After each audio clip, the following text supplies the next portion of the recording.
Hello friends, food family two সিস্টারে সকলকে welcome জানিয়ে চলে এসেছি আজ আবার নতুন একটি রেসিপি নিয়ে। ঘরে থাকা কিছু কচি পটল দিয়ে আমি বানিয়ে নিয়েছি পটল ভাপার রেসিপি। তো আমি এখানে 5টা পটল যেটা ছুলে নিয়েছি, এখানে খোসা ছাড়ালে হবে না, আমি ছুলে নিয়েছি। এবার সেগুলো আমি খুব ভালোভাবে লবণ এবং হলুদ মাখিয়ে কিছুক্ষণ রেস্টে রেখে দিচ্ছি।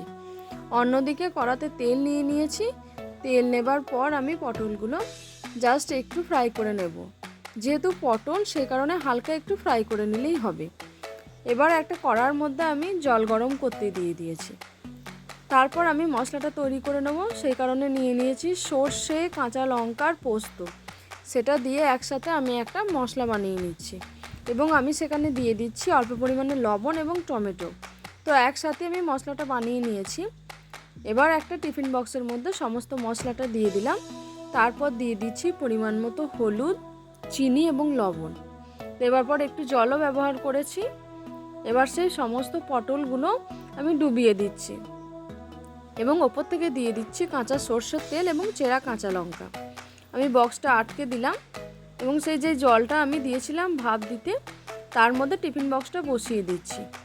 এবার সুন্দরভাবে ভাপে ভাপে তৈরি হয়ে যাবে পটল ভাপার রেসিপি। তো খুব সহজ পদ্ধতিতে এবং খুব তাড়াতাড়ি সময়ের মধ্যে এই পটল ভাপার রেসিপিটি তৈরি হয়ে যায়।